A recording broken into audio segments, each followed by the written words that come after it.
Hello everyone, I'm Chestic44, also known as Fly, and welcome to this Let's Play of Citizen Sleeper. Last episode, good news. The supply run that Ash and Peak were doing did manage to go off almost without a hitch. But then a couple cycles later, something happened. Almost an EMP blast or something like that affected everything on the station, including us. Everything electronic, anyway. The cordon itself was damaged or destroyed, and it seems like we'll be able to get through it onto the flotilla itself. Couple pieces of scrap, and we can go find out what's going on. You hand over the scrap and squeeze into the crowded shuttle. Time to head to the flotilla. Oh, here's the flotilla. Getting the shifting ships, systems, and social structures. The only way to navigate the flotilla is by rolling up your sleeves and helping out. We got two options. We can haul supplies.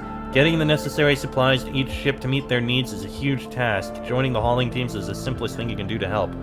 Or damage control. The wave hits systems more than anything, especially those on the ships, so there's 1,000 tiny repair jobs to be done. Well, we can do each of these twice. You reboot a tanker's proximity controls, keeping it from drifting into other ships. The occupants are impressed and won't stop thanking you. And supplies as well. You run some water out to a struggling farming ship on the flotilla's edge. They're so pleased they reward you with some freshly cooked produce. Nice.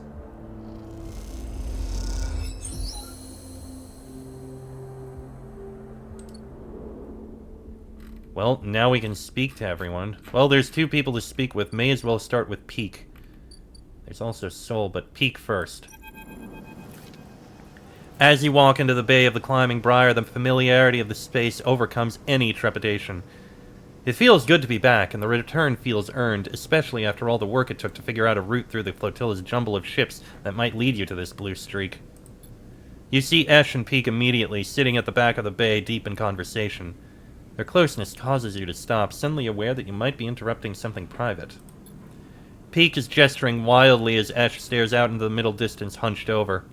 As Peak tries to get her attention, she spots you. Sleeper? Incredible work back there. Sorry I couldn't wait for you and Peak, but the moment I saw the cordon go down, I had to get in here. Peak shakes their head.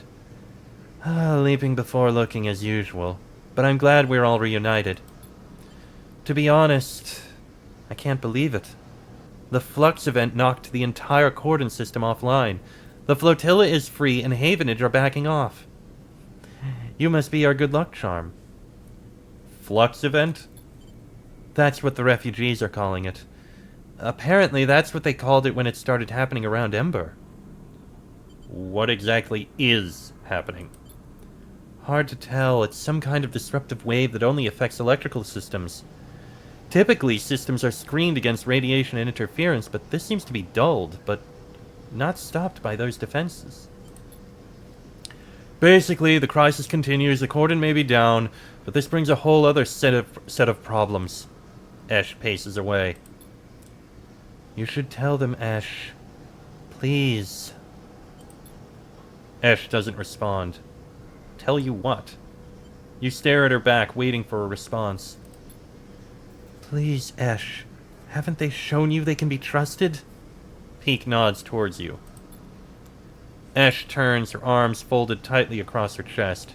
She goes to start, and then stops. You can see the anger in her eyes, but you realize it's not directed at you or at anyone else. She's angry with herself. I brought weapons to the flotilla. And now they are gone. You suddenly remember the sleek crates that were tucked into the bay, marked with a yellow sigil.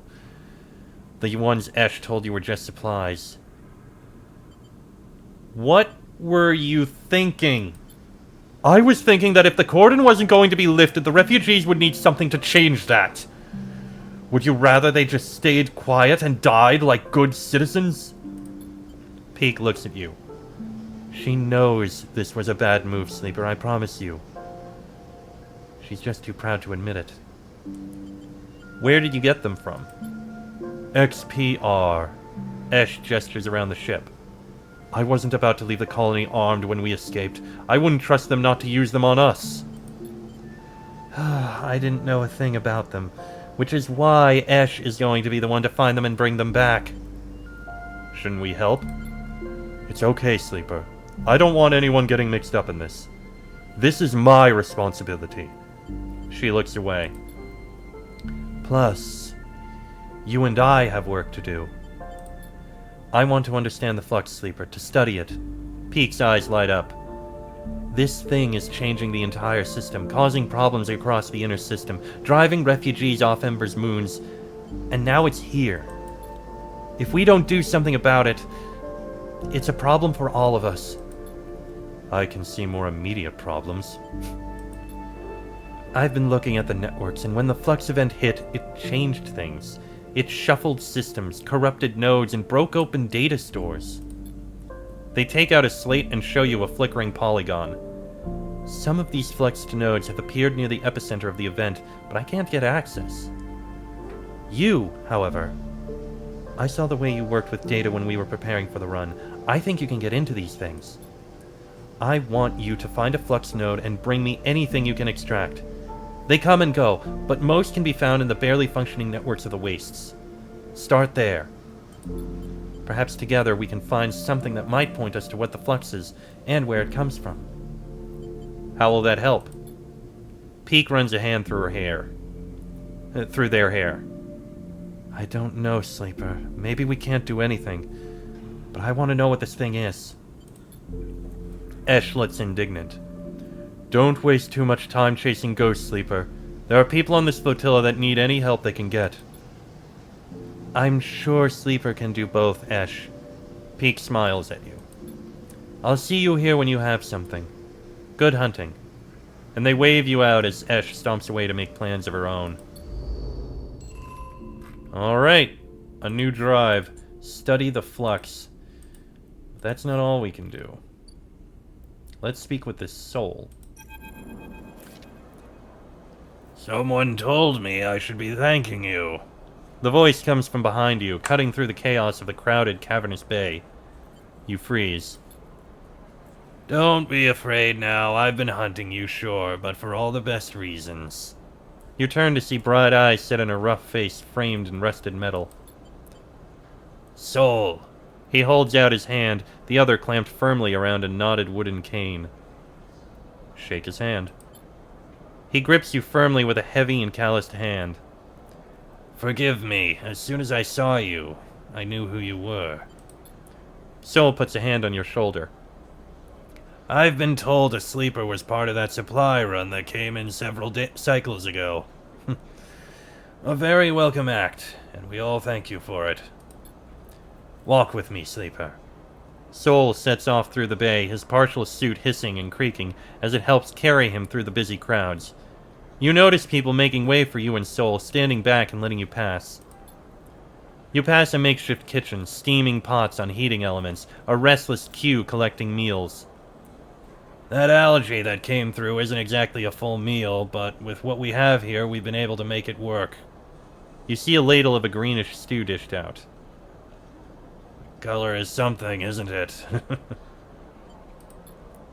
Soul leads you out of the larger bay into a corridor lined with storage rooms that are now serving as dorms.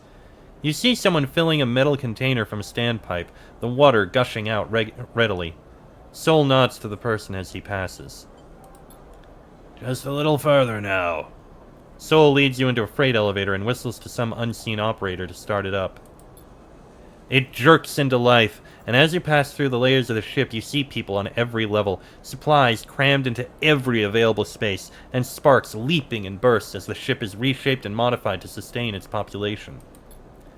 If Havenage were expecting an exodus from the flotilla, the Flux event has put a stop to that. Soul stretches. Some have crossed to the eye, but many just to gather salvage or score a hot meal. So the pressure on our supplies is shrinking, but not like I'd hoped. With the Flux reaching all the way out here, people are starting to understand that our journey might not be over. Soul stares grimly ahead. Suddenly, the freight elevator screeches to a halt, and Soul leads you slowly out into a wide room of chairs and terminals, ringed by a mezzanine and with a glass roof above showing the distant hub and the far curve of the eye beyond. The people at the terminals nod to him as he enters. This your ship? That's right. The pilgrim seat is mine to care for. He leads you up to a railed platform at the center of the room and stops. She chose me, so to speak. Well, at least her crew did, and I do my best to serve them. Soul looks around the bridge of the ship, a pained expression on his face. I'll admit that the responsibility isn't one that suits me, though we rarely get to choose such things. He glances back at you. But you, Sleeper. From what I understand, you chose to try to help us here, is that right? I did my best to. Soul nods silently. I have to ask you, Sleeper. Why are you here now? Soul leans back and you feel his eyes on you, assessing you. The Flux event. I appreciate the honesty. I'd figured as much. Soul flexes the shoulder that is free of the suit. Looking at you now, I can see that an event like that, well, it would have had a big impact. I have thousands of people here on the Pilgrim Seed, Sleeper, and there's thousands more out in the Flotilla. He leans against a railing. A lot of them are looking to me to provide some future for them, some path out of this dead end we've got into. And this cycle, this very cycle, the thing we've been running away from, just caught up with us. So these people are scared, Sleeper, and they're looking to me for reassurance. And then, on the same cycle, someone tells me they see you on board. A Sleeper. The same Sleeper, they reckon, that wanted so strongly to send a ship past the cordon to see us. Soul scratches at his beard. So the first thing I wanted to do was thank you for that. For your interest. The second thing I wanted to do was find out what you want from us. Soul's suit hisses and creaks. I think that's fair, don't you? So what is it? Tell me about the Flux. Someone at a terminal calls out to Soul and he shouts some orders back. He turns to you. Apologies. I tell you what, Sleeper, let's you and me make a deal. You want information, I understand that. But I have a list of needs longer than the rim of the eye itself. So you do some things for me, and then we can talk about what's been happening in the system, and I will answer all your questions, and then some. I may be the captain of the Pilgrim Seed, and she is certainly the biggest ship in this flotilla. But I'm not the only captain here.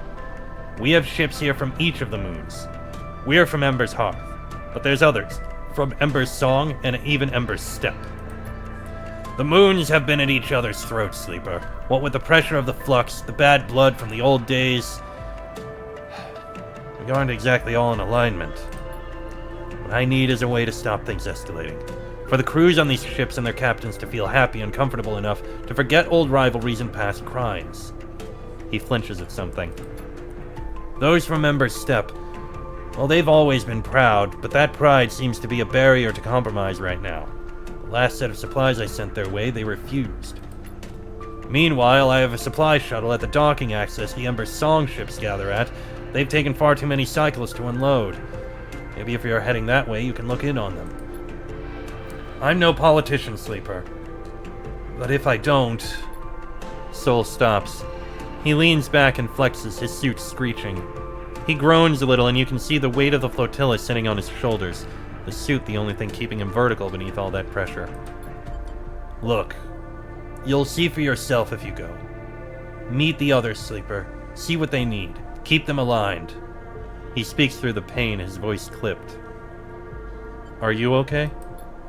Not really, but as long as this thing holds, I hope you are what you appear to be, Sleeper.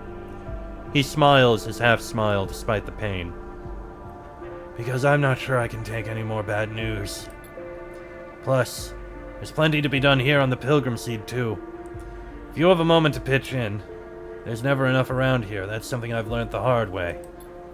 Soul settles onto his cane, the pain visibly receding. Alright.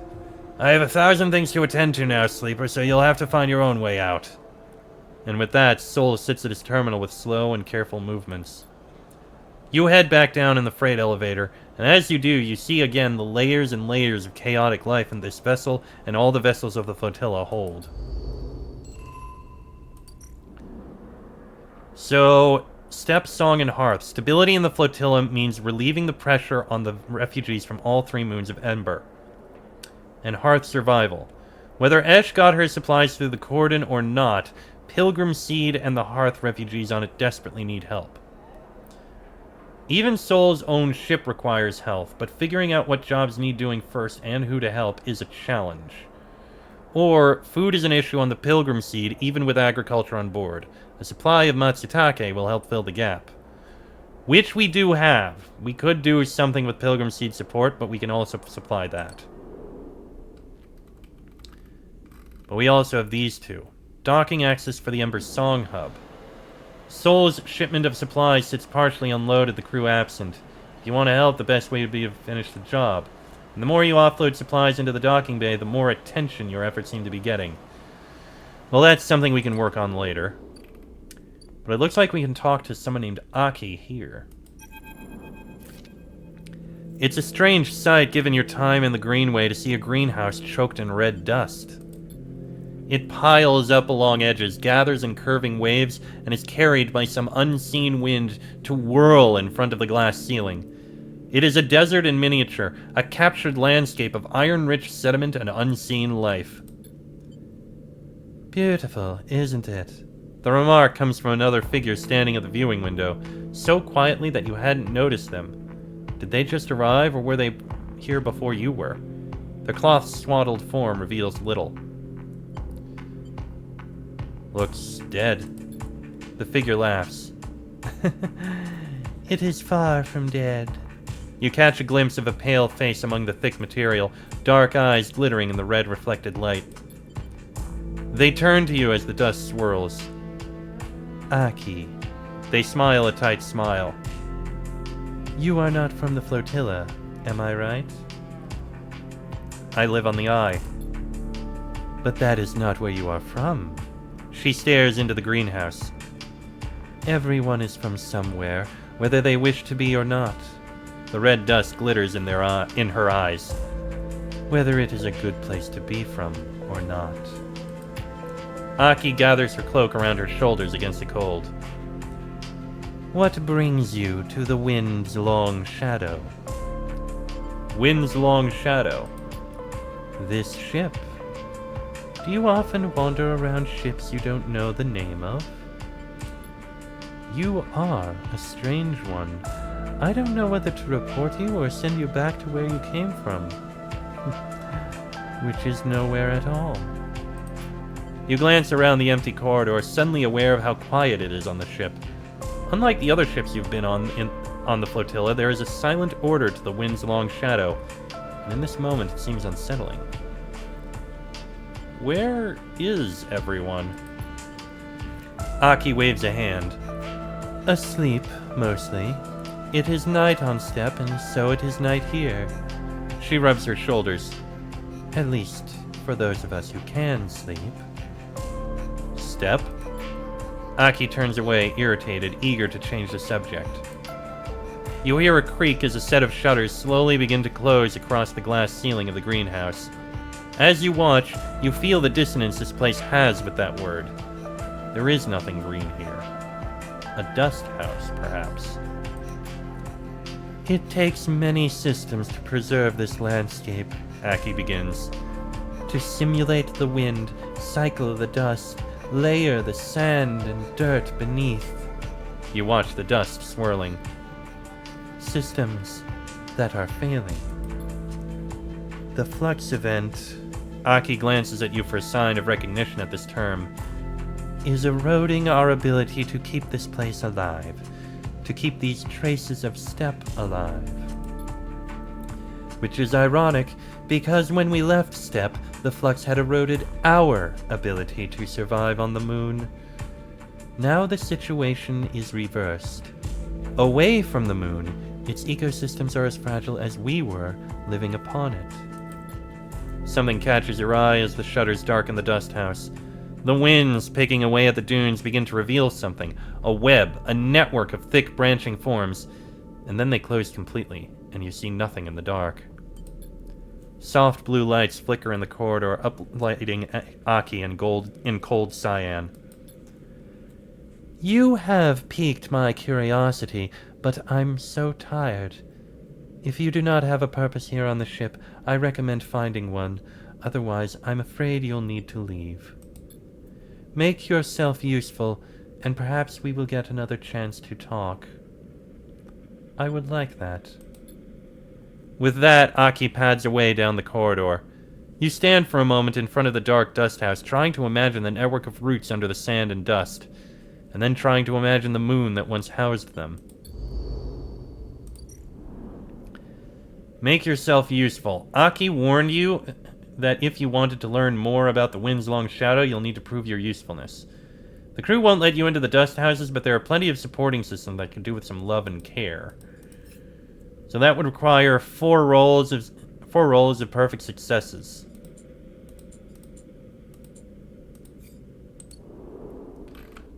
It is interesting that this, I could do plenty in order to help. I have so many of these. If I put one in... That actually does help a lot. I think we can do this one very quickly. And we only need to do Matsutake supplies. Yeah. Basically 6 of them.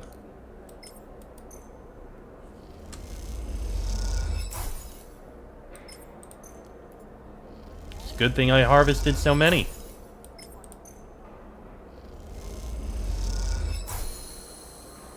The Pilgrim Seed is managing, and Sol feels their time would be better spent on the other Flotilla ships. Sol finds you deep in the layers of the Pilgrim Seed, working on a patch for a life support vent. You hear him coming, his suit hissing as he does. I had to ask around to find you. Seems you know the place better than me these days. I doubt it. I was on the work crew that built this thing, so maybe you are right. Stand up and let me see you. He pulls you to your feet. I don't believe we ever had a sleeper at Ember's Hearth. Sol looks you up and down. You sure do make me wish we had. Could have done with a few workers as good as you. Thank you. You're welcome. Seems like I owe you some answers, seeing as you've been working hard on the Pilgrim Seed these past cycles. He leans against a crate, his suit creaking. What do you want to know about? Tell me about Ember's Hearth first. Sure. I mean, I spent my whole life on that rock, so I have plenty to tell. I'll save my life story for another time, but the short of it is that Hearth is the first of Ember's moons, the biggest and the most populated, which is down to the successful terraforming system Cybele set up back when Solheim owned the systems. How are relations with the other moons? Depends who you've been talking to. You shouldn't mistake me for a politician, Sleeper. That's for others to do. He gives you a look. But Ember's Step was a test ground for the terraforming tech that Hearth is built on, while Ember's Song was the extraction site for the raw materials and energy needed to make it work. You can imagine that might lead to some tension. However, despite what people might say, Hearth was never fully stable.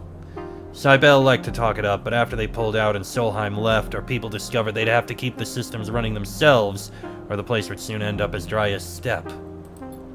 Hearth was good as long as the evaporators kept running, kept filling our skies with clouds. Even after the collapse, our people kept those things going, turning that subsurface ocean into a periwinkle blue sky. Flux ended that, though. And when they failed, the rains failed, and the harvest with it. Soon you have a city without a way to feed itself. That's when we, some of us, made the decision to set out on this place. He gestures at the Pilgrim Seed. And look for another future. Anything else you want to ask? Tell me about the flux. That's what I imagined.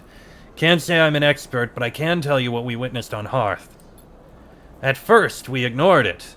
few farms had their automation systems blink out, lifter suits locked up, bots reset their schedules. Nothing we hadn't seen before. But then the news came out of Passero that they'd been hit harder. The local network had gone down and no one could get it back up. It was rough for a while, but out in the farmland we were used to that. Passero? Capital of Hearth. Tens of thousands of souls made it their home. Soul grimaces. Anyway, we thought the flux was a freak event until the day they got the network running again. That's when the cascade happened. System after system corrupted, data lost, and then another flux hit, and another. The bots were running circles in the fields. People had to be cut out of lifter suits like mine, and the city, I never saw it, but I heard from the others. It only got worse from there. We couldn't seem to fight it. It cut us right open. That's what I know about the flux. Some folks say it came from the inner system, that it might be connected to some old tech there or something, but I never heard anything more than rumors. Soul scratches her beard. Sorry I don't have better news. There's something else I want to ask. I want to ask about you. Soul squints at you. You want to know about me? I'm not sure that was part of the deal I was thinking of, Sleeper. Unless you're asking about, well, this. He raps on the middle of his suit. In case you haven't guessed, this is the only thing keeping me vertical. He adjusts a shoulder piece. It's a lifter suit, made for working the fields. We had to modify it so I could walk around after the accident. And that's all I'm saying, Sleeper, because to be honest with you, I don't owe you more than that. You want to know more about the flux, about Ember's Hearth, go ahead. Don't pry into my life, and I won't pry into yours. Soul lets the silence sit, staring hard at the floor. The suit seems to loom over him, looking more like a burden than a support. With the bars around his head, you suddenly start to think of it as a cage. Look, I don't mean to be rude. Let's leave it there. There's too many eyes on me in this ship as it is, and I'd rather just slip into the background, thank you very much.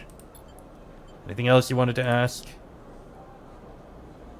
Something buzzes on Soul's suit. He glances at it and frowns. Looks like time's up, Sleeper. Soul stands flexing against the suit. He takes his cane in his hand. Keep it up, Sleeper. You're making me think I need to start making new plans for this place. With that, Soul leaves, and you wonder what he means. As he creaks away down the corridor, you can't help but feel there's more to him than it seems. Well, that's one of the 3 done. We still need to help the other 2. And for this, Peak asks you to help them extract data from a node on the waste, one that appeared after the recent Flux event. Where is this node? There, fluxed node. 6, 5, or 4? Well, I have a 4. I may as well take it.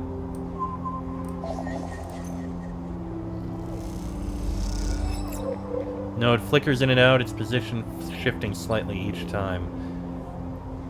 Tell you what, while we do have the node, I think we're going to give it to her in the next episode, because this one's gone on long enough.